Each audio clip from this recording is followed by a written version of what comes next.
Hello, everyone. Today we're here with Steve Mangel, the President and CFO of UniFi Completion Bond Guarantors. Is that correct, Steve? Did I pronounce this properly? It's UniFi, yeah. Yeah, it's all Great. good. Thank you. Well, first of all, it's a great pleasure to have you. And we're so grateful that you're taking the time this morning to have a little chat with me here about all the important work that you do. So we have some questions. And the first one would you be open to sharing with us how you started in the industry and what inspired you to take that path? Sure. I guess it was not a straight path, that's for sure. I grew up in the 60s and I got hooked on TV. And so as I was growing up, I definitely wanted to do something that had to do with television. And when I graduated college, the first job I got was being a gopher, which is basically an assistant that does anything and everything for a television producer who was based in Los Angeles and was also doing legitimate stage plays at the time. And as I was working there, I noticed that he had so many meetings with his entertainment lawyer. And at that time, I had no idea what an entertainment lawyer was at all. And they relocated from LA to Florida, and I found myself without a job and without prospects. And I still wanted to do something in entertainment. And so I looked into what an entertainment lawyer was, and I decided to go to law school. After law school, I started working really for a small firm that represented rock and roll bands. So as much as I had hoped to do something with television, I didn't get that opportunity. So I was representing rock and roll bands and songwriters and music publishers. I had become a partner of that firm a few years down the road. And at that time, I jumped to go in-house and run the legal department for one of our clients who was a home video company. And home video was just starting out at that time and was really burgeoning in the industry. And I worked there for around 18 years. And over that time, the home video company started producing motion pictures, selling motion pictures, distributing motion pictures. And so I learned about completion bonds really from the other side of it, from the production side of it. And then when I moved from that position, I was given the opportunity to run a completion bond company. Oh, hold on. Sorry. Sure. No worries. Well, that is a very beautiful and colorful and diverse background that you have. You got to, yeah, sure. You got to work with all different areas of the industry. And I think that was probably very useful when you started the path on working with completion bond companies. Now, for anyone who doesn't know what a completion bond is, would you kindly share what it is and why it is so important to have a completion bond insurance? Sure. So the completion bond is basically added protection for financiers and investors in motion pictures and television series. It's supposed to be an add-on to what the protections are under the film production insurance package. So under the film insurance package, you're getting coverages for things like damage and loss to camera equipment, to props, to stages, construction, things like that. You're also getting coverage for any sickness or disability to your major cast or director. But the bond is supposed to cover all the other things that wouldn't be covered by the film insurance policy that may cause either the film to be not completed, totally abandoned, or there's a failure to deliver it on time and on schedule. So in most cases, films are not totally abandoned. That's a rare circumstance. Over budget and over schedule. And the bond is there to protect against that. So to repeat it, the producer would do a regular production insurance that covers all the things that could happen on set. Something breaks, someone gets ill, and you basically come in and protect the film in its entirety for delivery of the film, so it doesn't get abandoned, and also to stay on budget and to deliver it on time. Is that summed up properly? Yeah, I mean, I think the bond company is sort of like a gateway. Most banks and lenders and investors don't have people on their staffs that really know how to break down film budgets and schedules. So if they took it on face value every time a producer came to them with a, let's say, a $10 million budget, and just assume that that picture could be made for $10 million, they may get in some serious problems. And they want assurance that once they commit to producers to fund their film, let's say they're committing to give that producer that $10 million, that it's not going to end up to cost them more than that $10 million. So that's where the bond company comes in, sort of. We're the ones who we do have experienced people on our staffs. They're very experienced in physical production. They know how to break down budgets and schedules, even for very complicated, high budgeted, visual effects driven films. And we can let the banks and the lenders know that if we're saying we're going to guarantee the film is going to be completed on time and on budget, they have the comfort that it most likely will, but they also have the protection that if it's not, the bond company is going to be the one to cover those overages and not the investors and lenders. Right. So in that sense, when we talk about who would likely require projects to be bonded, it would mainly be financiers and banks. Yeah, mostly. I mean, they're usually requiring that as one of the conditions to their funding. There are some, particularly today, some equity investors. Some of them require bonds, some of them don't.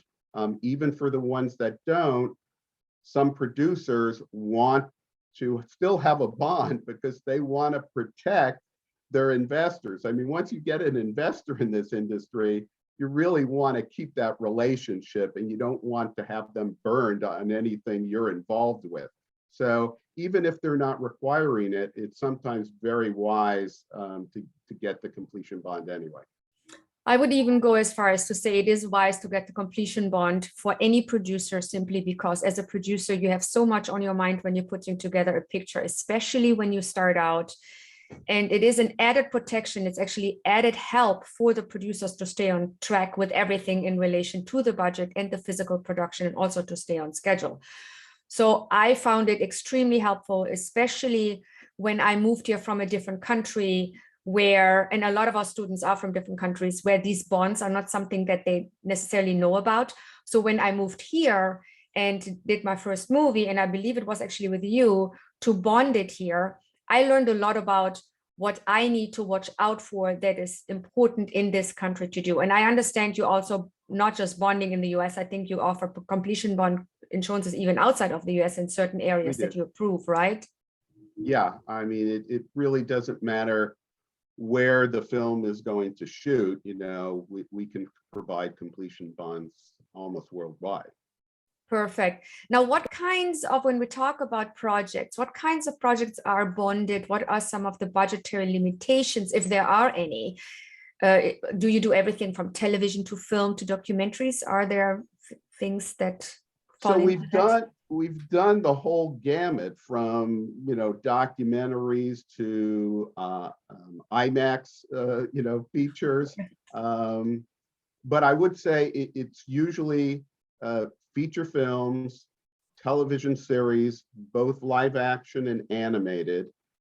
We've even done video games in the past, and we're doing video games as well.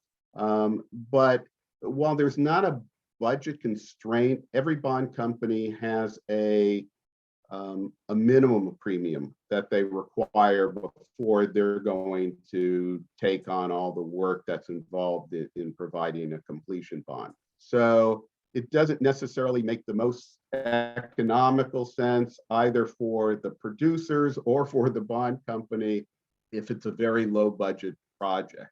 And that's still a problem in our industry. I realize that I get so many calls from producers that are just starting out who tell me their financier requires a completion bond, but they're working on a project that's only $500,000 or $1 million, and we haven't figured out a way how to do that economically yet.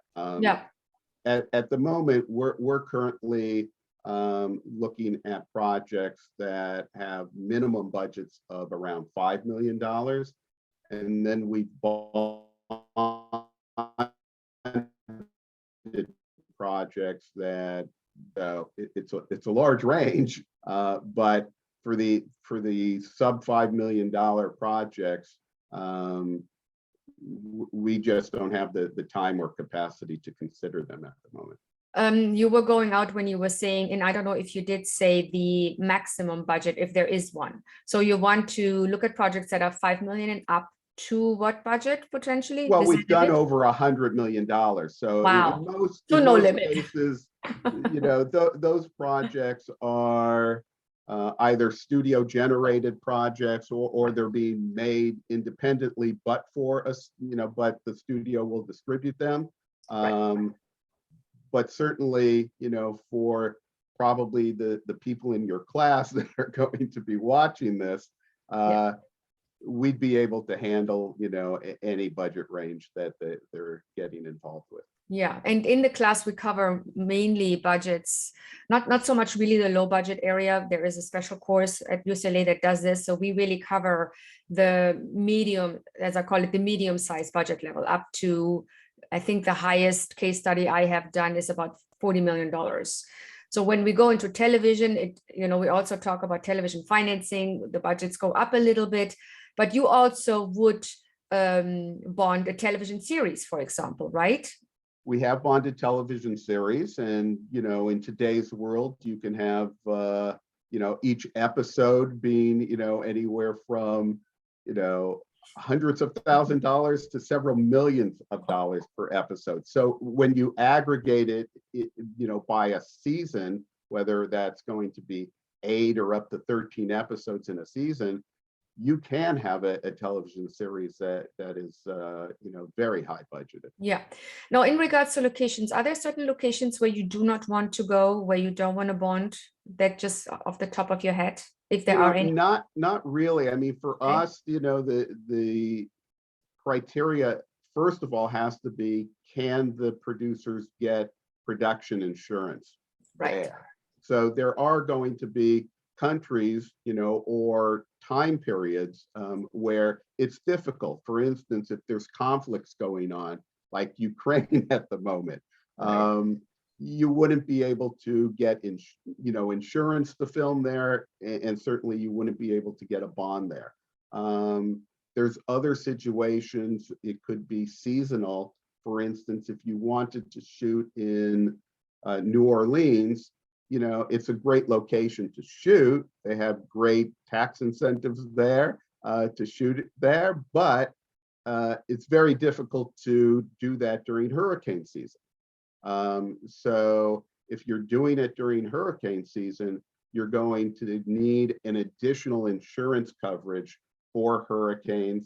And if you're able to get that, then yes, a bond company will consider bonding that film. But without it, and it's difficult or expensive, then you may have to wait until you're after hurricane season. Yeah, that makes total sense. So for producers who are preparing their project, when would be a good time for them to contact you with their project? What is the perfect time for you to look at something? Well, I always think it's a good idea for producers to build relationships with the bond company. There will be certain roles that the bond company is going to want to have approval over. If we can vet them for producers, if they have somebody they have in mind for those roles, and if not, we're happy to give recommendations to the producers. But for us, that could be, certainly we vet the director. We want to make sure the director doesn't have a history of either going over budget or terribly over schedule. But most importantly for us will be also the line producer and the production accountant. And so before a producer, contracts those roles, they should be speaking with the bond company. And other than that, I would say we're one of the last pieces of the financing puzzle. So we're going to have to review the producer's production elements. So that will be the script, the budget, the shooting schedule, post-productions we need to have and review. And so until they're final or close to final, it would be too early to engage us. And also you want to engage us when you've actually have commitments for your full financing. So a lot of producers get to the point, unfortunately, where they have 80% of their financing sort of committed, 90% of their financing committed. There's a lot of projects that don't find that last 10 or 20%. And so we're waiting, to really jump into the projects that are fully financed. Right. So to sum it up, they need to send you the production budget. They need to send you the schedule. They should suggest to you who they're thinking about for the director position, who they're thinking about for the line producer position, as well as the production accountant. Absolutely. They should have their finance plan lined up to at least on paper show a coverage of 100% of the financing, ideally. And then you will go through all these documents that they have lined up that relate to the financing and the production elements, and then start your process. Is that correct? Yeah, well, that is starting the process. So we will review that together with their insurance documents and their legal documents all at the same time. Got it. So when they work with you, what are some of the do's and don'ts you would say from the producer's point of view would make it, I probably guess the don'ts that would make it harder to work with you? We covered some of it, but what are you saying should not be something producers should do when they work with you? Or that they should know about? So I would say, at least, first-time producers or young producers generally who haven't worked with bond companies before, or haven't closed a bond before, tend to underestimate how long it takes to actually close their financing for a film together with the bond. So one of the do's is to know that time frame, speak to the bond company about what that's going to be, and make sure you start the process well ahead of time. I mean, just generally, it takes a lot longer depending on how complex your financing structure is. So if you have a number of financiers and investors as opposed to just one, and you have a lot of pre-sale distributors as opposed to just one distributor, it's going to take more time because both the lenders and the bond company have to enter into individual agreements with each of those distributors. So on a lot of the films we do, it's not uncommon that there will be anywhere from 15 to sometimes over 20 distributors. We have to negotiate agreements with all of them. It takes more time. So as a general rule, I would say one distributor, one financier, 3 to 4 weeks, ahead of your start date.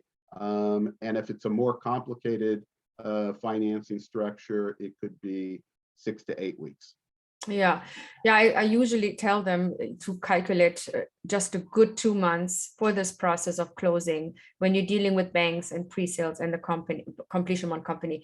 Would you say that's a safe period if they start Yeah, about two that's months? really smart. It's really smart to give yourself that time. Of course, a lot of the time producers can't do that because they're waiting to lock their agreements with Of course. casts and directors, and there's a lot of complexities to that.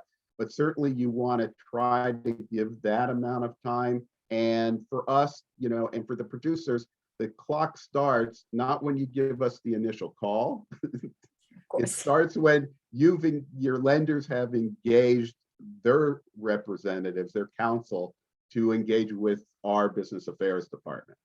So for example, for those who don't know what that means, an example would be when you work with the bank who gives you a loan, when they have engaged their lawyer to start the process, that would be that would be an example, and the equity investor has engaged their lawyer to start the process, right? Would that be an example of when the clock starts ticking?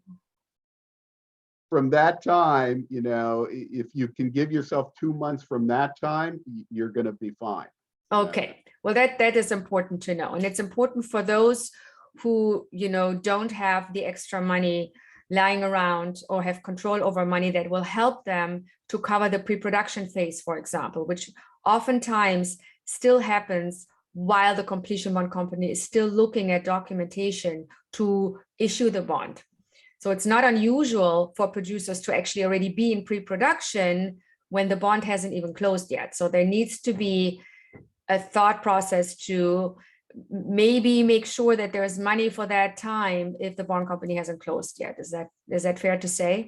Yeah, I mean, a lot of the times, again, it depends on how far in advance you can start the process. So if you can start it well in advance, sometimes the bond can close, ahead of your pre-production, and then you get your funding for pre-production. But it's very rare that you have that luxury.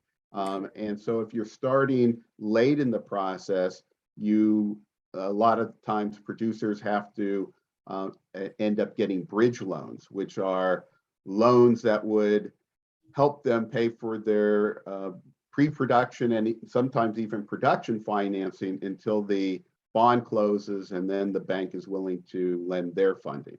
Right, and we talked about that in our class as well, where when I talked to them about bridge loans, making sure that you have the extra money in the budget to actually pay for those bridge loans because they're not cheap. And that's obviously something you will look at as well, because you want to make sure that there is enough money in the budget to actually produce the movie and pay for these. Yeah, of course. Things, so right? if there's a bridge loan, attached to a film, we're going to make sure that that budget includes the cost of that bridge. Correct. So we talked about what team members the completion bond would want to approve, but sum it up. If we go there just real quickly, you want to approve the line producer, the production accountant, and the director. Is there some limitations to cast where you would say that you'll be careful? Clearly, there is. I mean, we want to make, some cast, have reputations of being very difficult, with either line producers or with directors. Depending on who they might be, we want to make sure that we have a very experienced line producer that will be able to handle those situations to somebody that's just starting out. But it's going to be the director and again, the line producer. And this could vary from bond company to bond company, but at UniFi, we take the position that once we've vetted and approved the line producer, we usually let that line producer fill out the rest of his crew. Great. That line producer would be experienced and they know exactly what you need, obviously, and they will handle it from there. I think that's a very good way to look at it. Now, when a movie starts and a producer gets potentially in trouble with some of the things that could happen, what would trigger a so-called takeover by the bond company? Could you give an example for this? Yeah, so first of all, let's explain what takeover rights are. Thank you. So under the bond, the completion bond company has the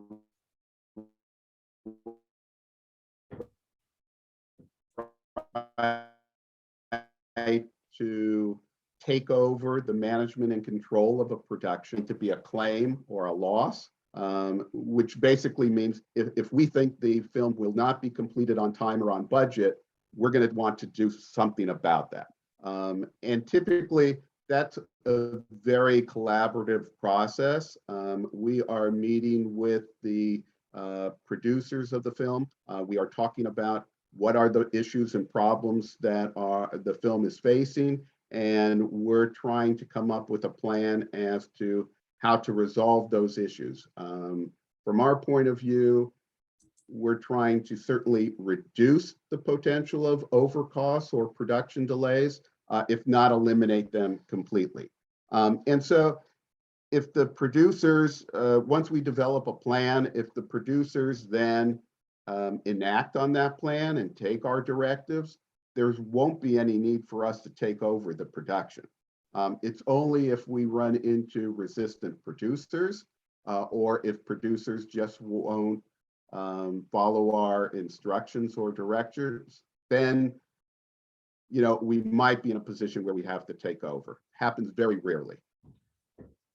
Yes, so basically, as long as the producer stays on schedule as they're shooting the film, and it's a very detailed schedule, every week and every day is laid out very detailed. So if they don't delay the schedule, that would be important. If they do delay it, I think you would look at the schedule and say, guys, you're behind schedule. Let's think about options to get you back on track, right? That would be one of the conversations you would have with them in a situation like this, correct? Absolutely. And a completion bond is not like a traditional insurance policy where it's written and then you don't hear from the insurance company and you only call the insurance company if you have a claim that you want to submit. A completion bond is the bond company is going to monitor your progress of production. We will be in communication, if not on a daily basis, practically then every other day with the line producer. We will want to know how the day went and if you were able to complete your all the scenes that you had scheduled. And if you're not able to do that, then we want to hear the explanations of what happened, why you couldn't complete your day, and how you're going to make that up. So things do happen on sets. Not everybody can make every day, and there's a lot of makeups, and we understand that, and we don't get very nervous about those sort of things. But if you see certain trends, if you see that every day you're spending overtime, that the director is not doing setups in a timely fashion, and you're just running over and it's costing more every day, then we're going to want to have a discussion of how do we fix that. It could be if everybody sort of points the finger to it's this person who's causing the problem, we may do something about that person. That could be to remove that person, or more likely it will be, how can we support that person? Who else can we bring on to help that person get through process, so we're there, but we have our job to do as well to make sure everything comes in on time and on budget. Right. And as an example, when I produced my first movie here, I also brought a German director. I was a German producer. I didn't know what I was doing. I brought a German director, didn't know what she was doing. So it was really the blind leading the blind. And what happened is, in that case, in fact, the director was not on track. And I remember that at the time, we were running late, and the director was very resistant to anything that the bond company had suggested. And I was kind of like, what am I going to do? I was very grateful to say that at the time, a supervising producer came to set and helped me manage this very tricky situation, because on the one hand, you don't want to piss off your director, I'm sorry to say, as the producer, but on the other hand, it is my duty and my absolute role as a producer to keep the director in check. So for those of us who start out and we love our directors and we don't want to rock the boat, it is hugely helpful to early on let the the completion bond company know, I don't know how to deal with this guy. He's running over every day. We have delays. What can we do? So really have a communication with the bond company to assist, not think that they're the bad guys and taking the movie away, but really to assist in a situation like that, because it is often a balance that we producers have to take, and bond companies can help with that. So that's a personal experience I can share, where that was extremely helpful to have someone from the bond company assist me and get me back on schedule and get the movie delivered to Fox, who was with us on this, and to the and to our investors on time. So it's very helpful to have that kind of extra pair of hands. Yeah, and you know, the producer's role is tricky. You know, obviously you have to support your crew and your cast and your director, but at the same time, you have obligations and commitments to your financiers and to your distributors. So you know, and it will affect your reputation as a producer if you're not a budget. That reputation follows you, and if you get that reputation, it's going to be hard for you to get a completion bond for your next film. And without a completion bond, that may be shutting you out of many projects. So yes, it's important to, you know, continue to be very transparent with your bond company and call on them when you need help, if you need help. And the earlier you do that, actually, the better. Because we all know, if you learn about these issues and the challenges early on in production, there is a lot of time and a lot of ways in which to get a production back on track. It's much more difficult to do that if a producer is nervous about telling you about all those challenges that they're facing and keeps delaying that, having that conversation with the bond company, and then it becomes too late to actually do anything about it. Correct, exactly.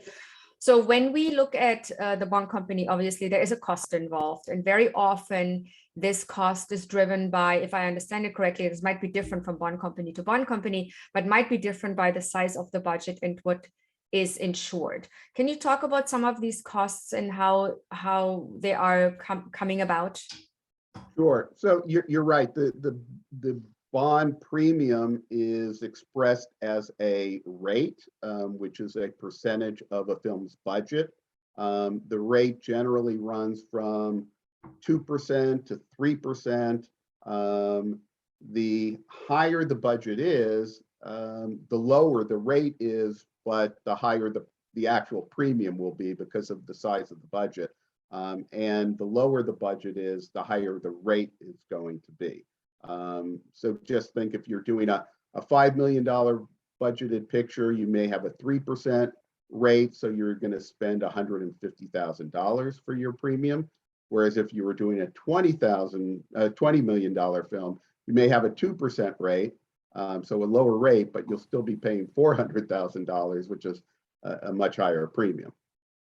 Right. You know, and for the most part, it's the budget that is dictating it. There could be other risk factors involved, particularly if you're shooting in troublesome locations or things like that, or if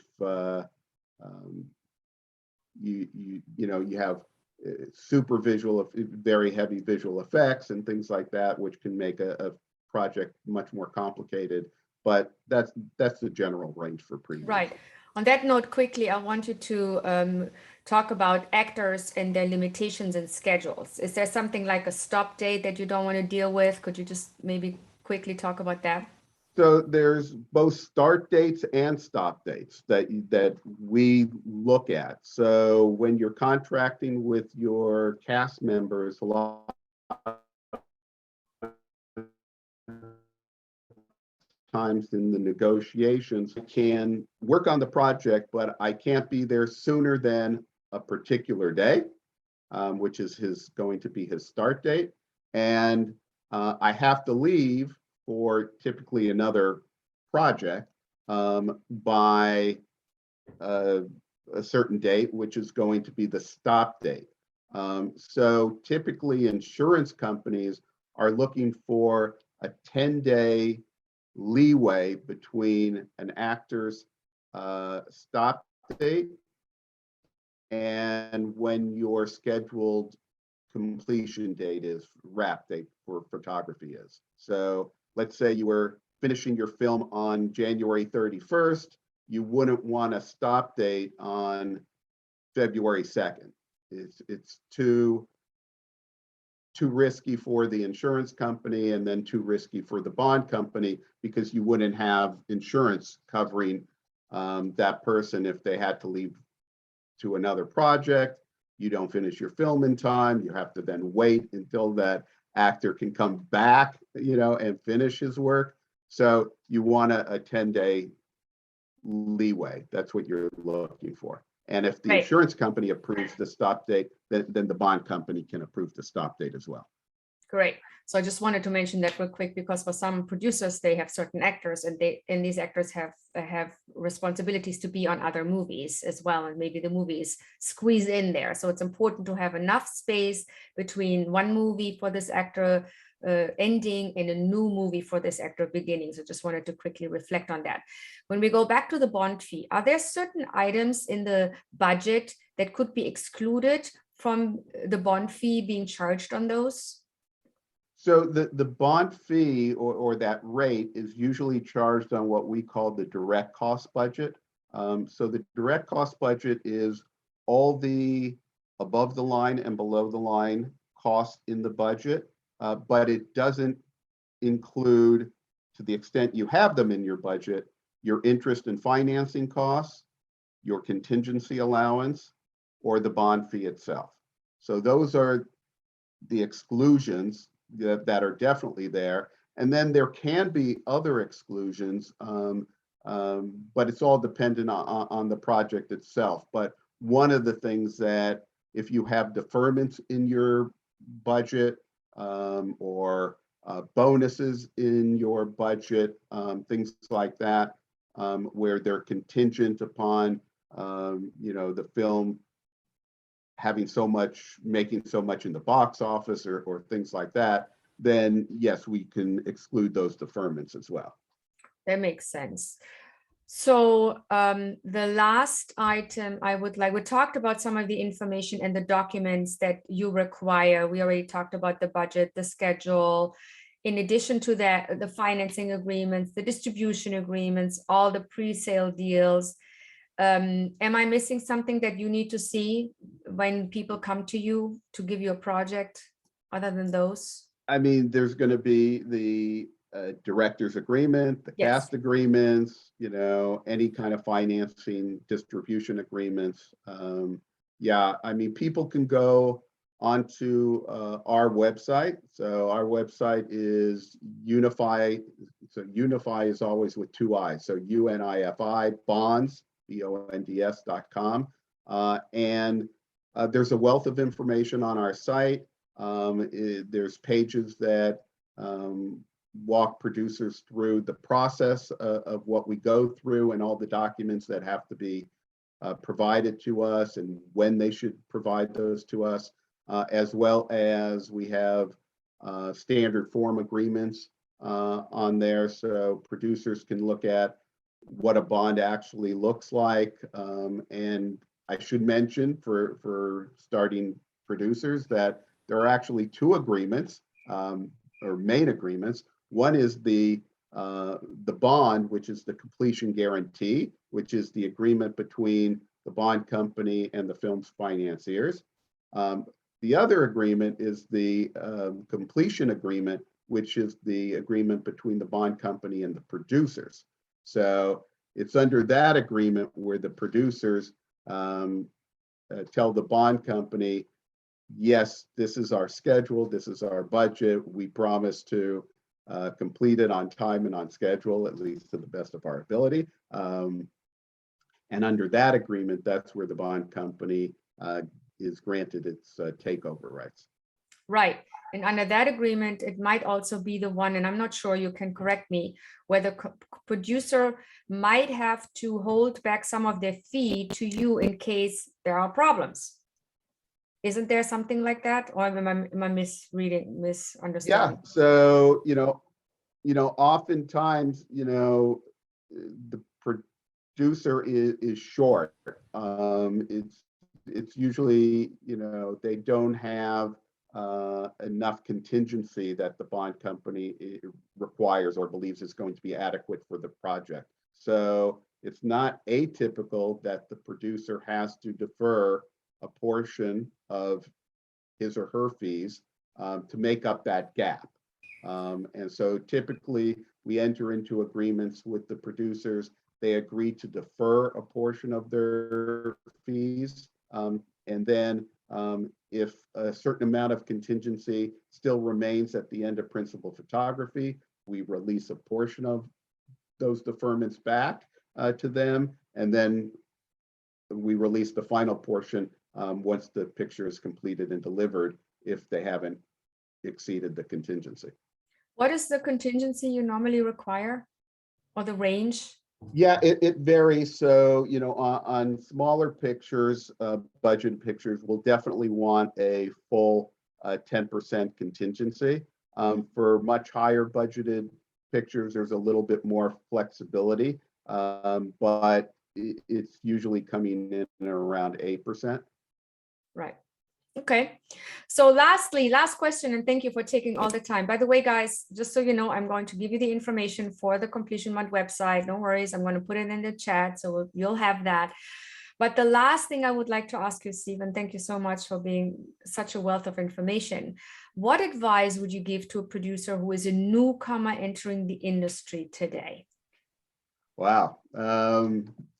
There's so many opportunities, in entertainment these days. I mean, whether that's to be a producer or whether you want to be a director or a crew member, and, whether you want to work in features or television or video games or on live action or animation. So I would say pursue what interests you, and try to find opportunities to work. I think if you start working on productions, you form relationships, and those relationships are going to be some people that are starting out exactly like you are, but hopefully along the way, you'll find producers and others who will mentor you. And that becomes, really important. Not only might they mentor you, but they're also likely to be the ones who will give you your next job opportunities. And so build on those relationships, and hopefully, at some time you'll be able to pay that back, when you're experienced, and have a good reputation, you'll be able to do that for a young producer as well. So I think film producing is one of the most difficult jobs in the world. You're going to face, as a young producer and even as an old producer, many obstacles and challenges on everything you undertake. So my advice would just persevere. That's what it takes. You have to persevere. Thank you so much, Steve. Thank you again for taking the time. I am very happy you did this, and I'm sure the students in our class will be very happy that you took the time today. Wishing you a lovely afternoon, and thanks, Jeanette. Lovely to see you again. Thank you. Bye. Bye-bye.